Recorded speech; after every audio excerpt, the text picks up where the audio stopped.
Bom dia. Bom dia, pessoal.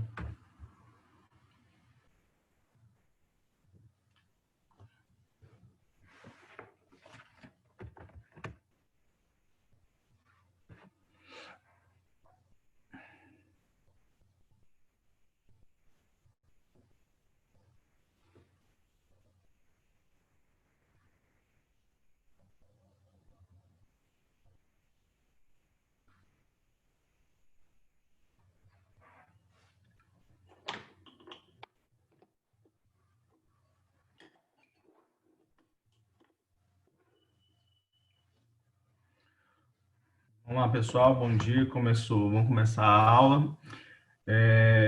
A gente vai falar sobre parnasianismo no Brasil.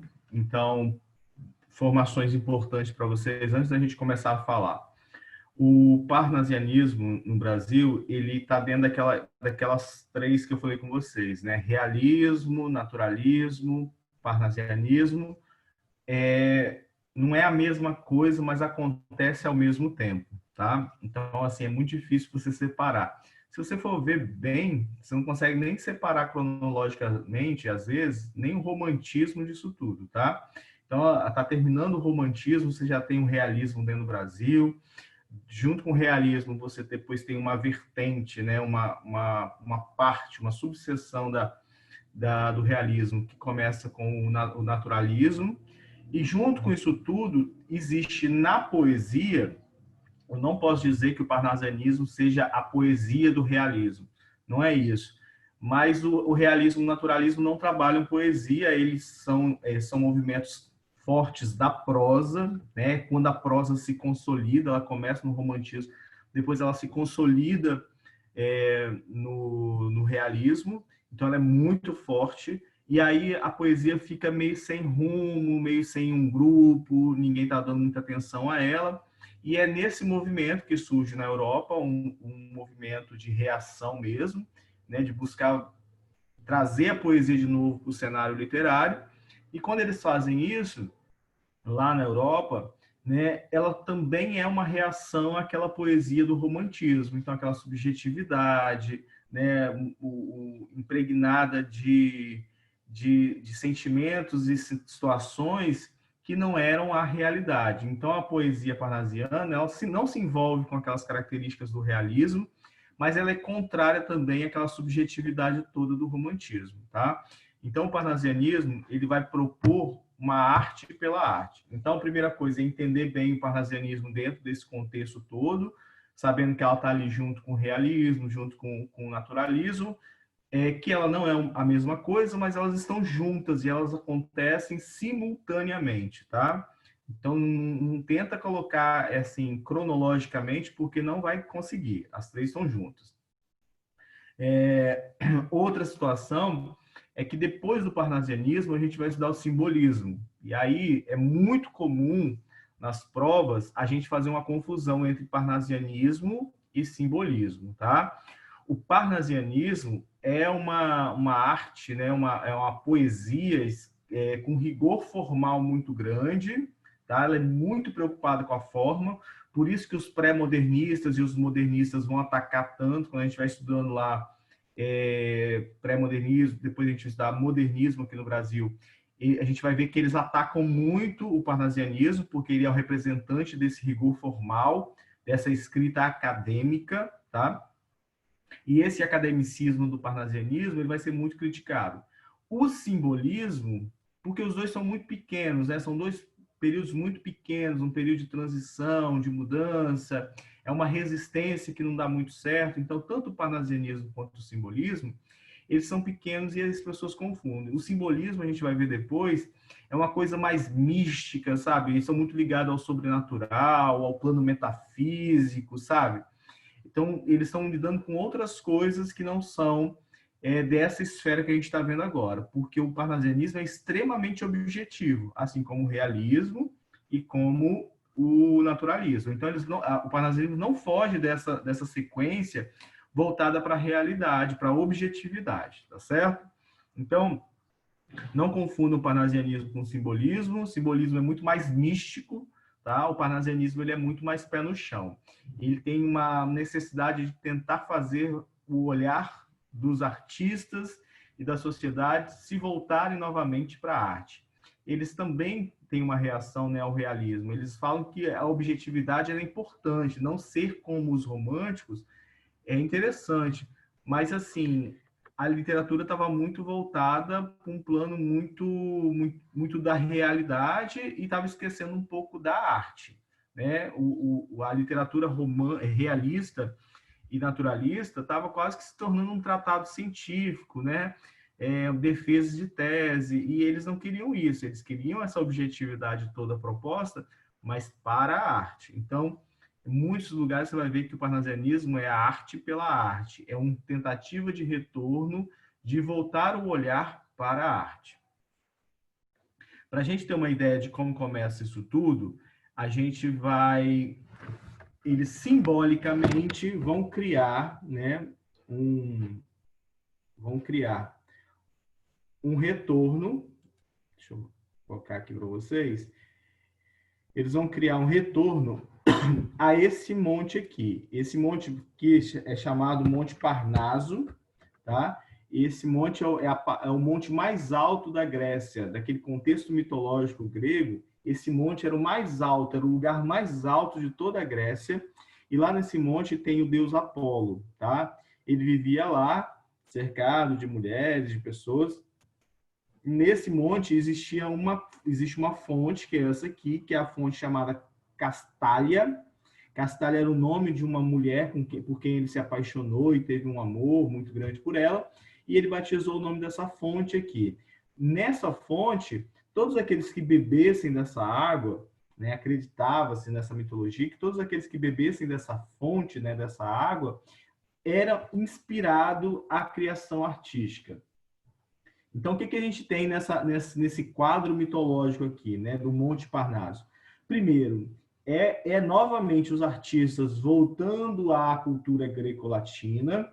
Então, a ideia do Parnaso, do Monte Parnaso, do deus Apolo, dessa fonte de inspiração, é mais uma vez o artista indo beber da fonte, né, acadêmica, do academicismo, da estrutura greco-latina, tá certo? Então, toda essa mitologia do Monte Parnaso, do deus Apolo e dessa fonte, tem essa simbologia, né, dos artistas, mais uma vez, retornando à Grécia Antiga.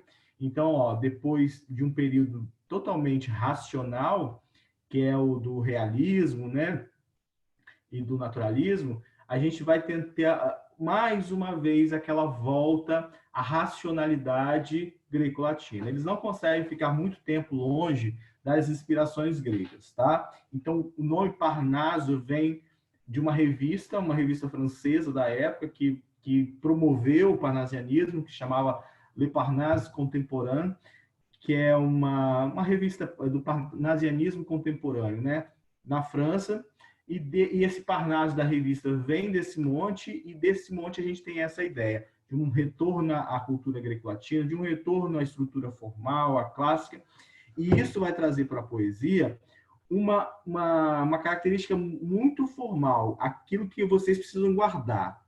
Quando a gente fala de parnasianismo, a gente vai falar de rigor formal, ou seja, a poesia vai respeitar todas as métricas possíveis, tá? 2 quartetos, 2 tercetos, rimas, sabe, absolutamente perfeitas, com toda aquela estrutura e todo aquele padrão acadêmico criado pelos gregos, tá? Isso é uma característica do parnasianismo, e não se esqueça que essa característica, rigor formal, tá? A formalidade com que a escrita é usada, com que o verso é pensado, com que a poesia é produzida, é o grande alvo da crítica do modernismo que a gente vai ver depois, tá certo? Então, lembre-se sempre que o parnasianismo busca a arte pela arte, ela foge um pouco dessa objetividade jornalística que o realismo e o naturalismo têm, né, desse olhar científico. Ele vai usar a mesma objetividade que o realismo e que o naturalismo, mas é uma objetividade voltada para a arte. Então, propôs uma poesia objetiva que é uma poesia objetiva? É uma poesia que não vai tratar de outros assuntos, ou de assuntos subjetivos, ou do sentimento de alguém, ou do sofrimento do eu lírico. Ela é objetiva, ela vai olhar para uma parede e ela vai fazer uma poesia sobre aquela parede, tá certo? Então, os aspectos dessa escrita são muito racionais, como é característica desses três movimentos, realismo, naturalismo e parnasianismo. Perfeita do ponto de vista formal, ou seja, o rigor formal é extremamente importante, tá? Então, toda a construção métrica, palavra por palavra, pensar a palavra, o cuidado na escrita, tudo isso, esse ponto de vista formal, do rigor formal, tá? É extremamente importante no parnasianismo, defendendo o princípio da arte pela arte. Então, eles não vão se preocupar em falar, por exemplo, como o naturalismo, que vai se preocupar com contextos científicos ou de provar que o meio, a raça, não se preocupam com isso, tá? Eles vão simplesmente olhar para um vaso, como existe um poema chamado vaso grego ou vaso chinês, e aquele objeto de arte ali, que é um vaso, ele vai se transformar numa poesia. Então, a preocupação deles é da arte pela arte. Eles estão única e exclusivamente preocupados em trazer novamente a arte em evidência dentro da literatura.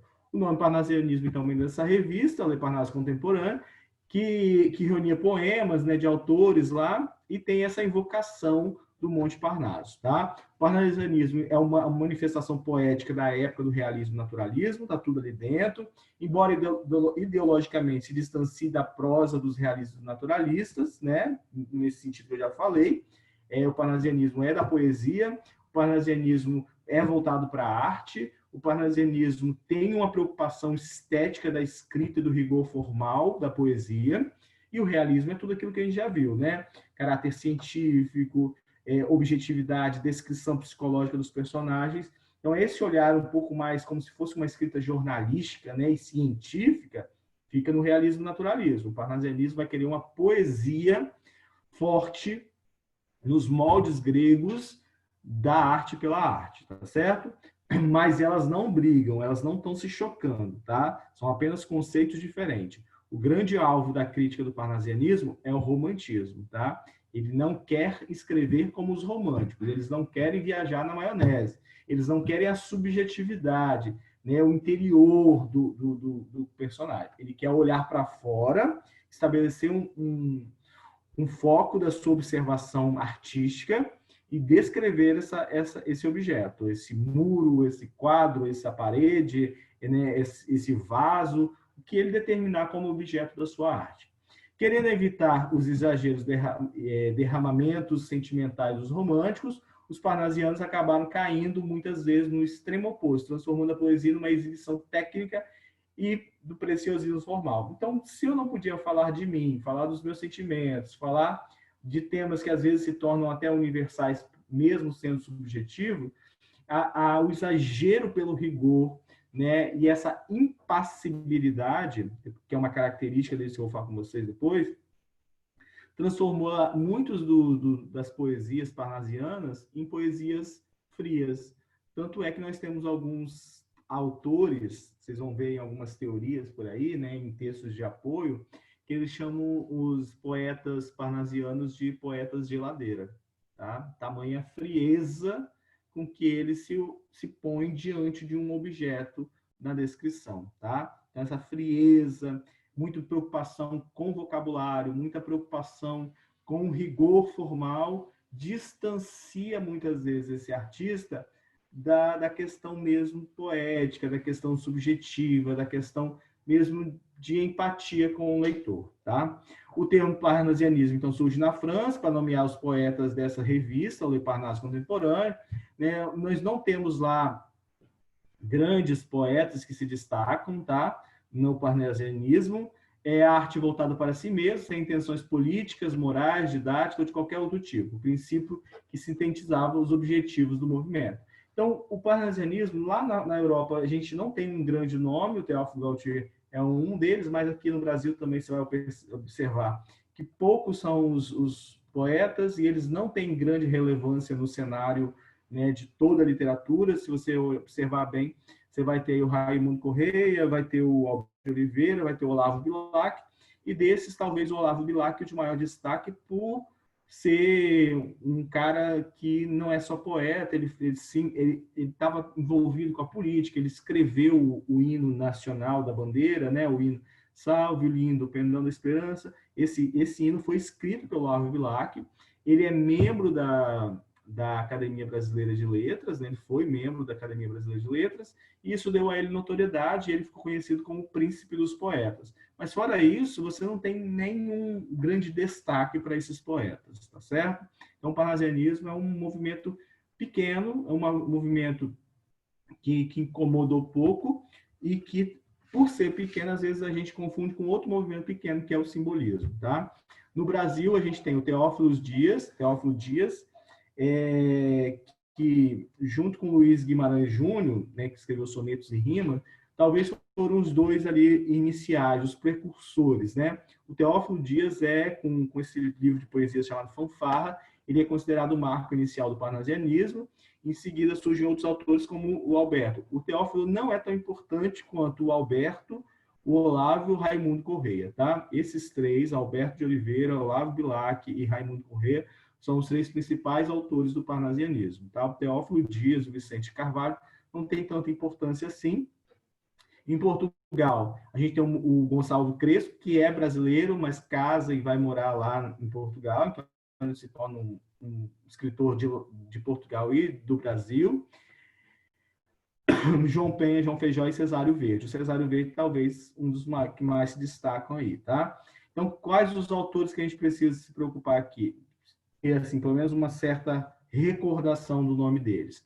O Alberto de Oliveira, Olavo Bilac e o Raimundo Correia. Esses três autores, né, são os três principais autores do parnasianismo. E o Olavo Bilac, que é conhecido como Príncipe dos Poetas, é o autor mais importante do parnasianismo, tá? Então, vamos guardar algumas características aqui. Os poetas parnasianos viam certos princípios românticos como simplicidade da linguagem, valorização da paisagem nacional, emprego da sintaxe, vocabulário mais brasileiro e sentimentalismo. Tudo isso ocultar as verdadeiras qualidades da poesia. Então, isso é uma crítica, tá? Isso não é característica do parnasianismo. Isso é a crítica que os parnasianos faziam ao romantismo, tá? Eles não aceitavam a simplicidade da linguagem romântica, a valorização da paisagem nacional, o emprego da sintaxe e o vocabulário mais brasileiros e todo aquele sentimentalismo, tá? Isso, de certa forma, incomodava eles. Eles queriam justamente o contrário. Eles tinham uma preciosidade vocabular, tá? Eles pensavam a palavra com exatidão. Então, daí também o rigor formal da escrita, tá? Toda aquela formalidade, o vocabulário muito difícil, palavras muito difíceis, todas muito bem pensadas e extremamente objetivo, tá? Em lugar, então, propuseram então uma poesia objetiva. O que é uma poesia objetiva? Ela vai olhar para um objeto, vai descrever e falar sobre aquele objeto de forma objetiva. Essa forma objetiva de falar de alguma coisa é o que é uma característica que a gente chama de impassibilidade. Ele não vai dar opinião, ele não vai mostrar nenhuma relação subjetiva com aquilo que está sendo destacado, tá? Ele não vai conversar mostrando sentimentos pessoais, tá? Tudo é de forma muito objetiva, o que a gente chama de impassibilidade poética, tá certo? Impassibilidade poética. É um distanciamento, é uma imparcialidade. Você não vai perceber adjetivos que denotam a impressão pessoal dele. É tudo muito objetivo, é uma descrição objetiva daquilo que eles estão falando. Então, a poesia objetiva, de elevado nível vocabular. Tanto é que, se a gente olhar o hino, né, o hino da bandeira, que foi escrito pelo Olavo Bilac, tem uma preciosidade vocabular muito grande. O hino nacional brasileiro, que é escrito nessa época e está sob influência, né, da escrita parnasiana, você vai observar também essas características de uma riqueza vocabular muito grande, de um preciosismo vocabular muito grande. Então, racionalistas, eles são muito racionais na sua escrita, perfeito do ponto de vista formal, tá? Esse rigor formal deles é muito grande, e voltadas para temas universais. Como eles não estão falando de questões subjetivas, de questões pessoais, acaba-se que se volte para temas que são universais, né? Então, uma característica deles é a arte pela arte. Os poemas parnasianos não apresentam problemas pessoais do autor ou da sociedade que ele vive, pois o sentido de fazer a arte está na própria arte. Talvez essa aqui seja a maior crítica aos movimentos que estão junto com eles, né? Talvez o parnasianismo só surgiu, só existiu porque eles não gostavam da forma distante que o realismo e o naturalismo tinha da arte. Eles concordavam com o realismo, eles concordavam com o naturalismo, eles eram contrário ao romantismo, mas eles acreditavam que esses dois movimentos estavam muito distantes do sentido da arte. Então, eles queriam, né, falar da arte pela arte. Tá? Então, isso era uma característica do parnasianismo. O culto da forma, então, esse rigor formal que eu já falei com vocês, esse culto da forma. Os poetas são extremamente cuidadosos quanto à linguagem, tá? Uma escolha vocabular muito preciosa, muito cuidadosa, porém, quanto ao respeito à métrica, tá? O número de sílabas, rimas ricas e posição das sílabas. Esse cuidado, tá? Esse rigor formal, esse preciosismo vocabular, esse culto à forma, é a maior característica do parnasianismo e a maior crítica que ele vai sofrer depois durante o modernismo, tá certo? Objetividade temática, olhar um objeto e se deter a ele, traçar, né, uma descrição sem se envolver. Tinha muita questão mitológica nessa escrita deles. A linguagem é elitizada, tá? O preciosismo vocabular, uma escrita elitizada, não era para qualquer um, tá? Os versos eram planejados, racionalmente elaborados e com vocabulário dicionarizante. Então, aquilo que o realismo e o naturalismo tinham quebrado, que era poder fazer uma escrita que atingisse a grande massa, né? Então a população cada vez podia ler mais, porque era mais fácil, estava mais acessível. A poesia parnasiana vem e quebra um pouco disso. Ela traz de volta aquele distanciamento. Era uma escrita para a elite, era uma escrita elitizada, então isso distanciava um pouco mais do povo. Então aqui a gente tem algumas características, né, do parnasianismo. A objetividade é característica do realismo, do naturalismo e do parnasianismo, tá? Não existia subjetividade, porque todos eles eram movimentos contrários à subjetividade do romantismo. O esteticismo, ou seja, a estética, né, uma preocupação muito grande com a estética, tanto da produção escrita quanto daquilo que estava sendo observado. Então, não é uma preocupação só com a estética da construção da minha poesia, é uma preocupação também com a estética daquilo que eu estou observando. Então, tem um poema chamado Vaso Grego, tem ali uma estética, né? E existe uma preocupação com essa estética, em descrever essa estética. A arte pela arte, que é o grande conceito deles, talvez o maior atrito com o realismo e com o naturalismo. Apreço por coisas e fatos exóticos, então coisas muito exóticas, né? Vindas do Oriente, chamavam muito a atenção dele. A arte japonesa, coisas que vinham lá do Oriente e que eram muito exóticas, chamavam bastante a atenção dos poetas e era objeto de análise das suas poesias. Visão mais carnal do amor, não tinha aquele romantismo todo, até porque eles brigavam nesse sentido com o romantismo.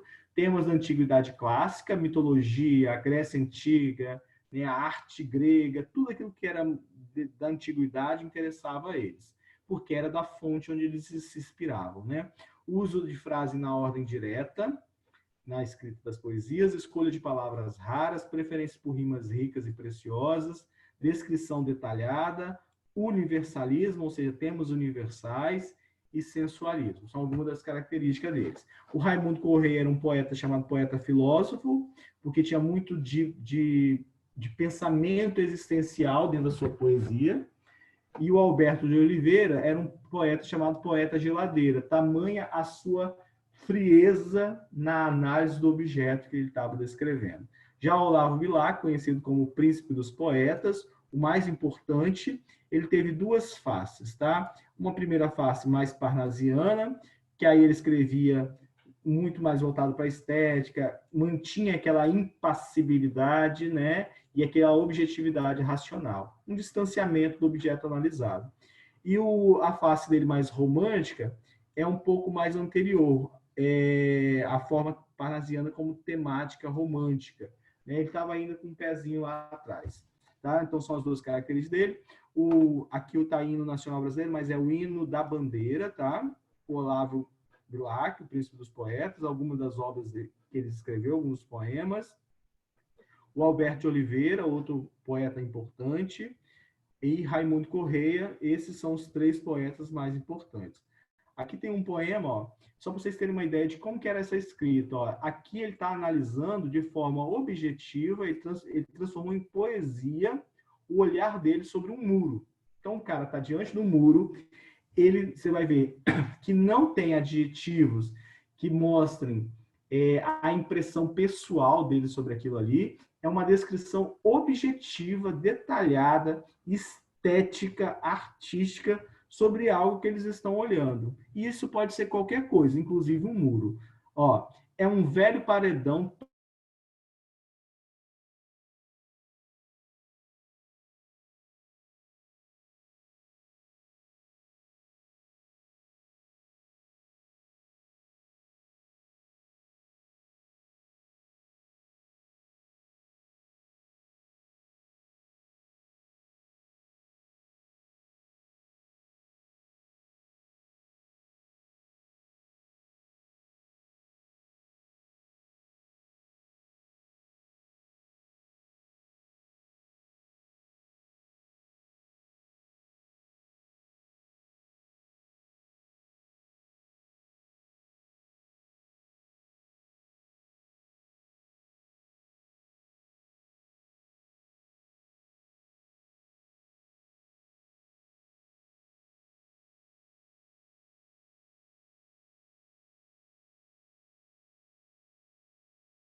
Aí, para quem tá esperando ainda, a Aurmar já falou que a aula acabou.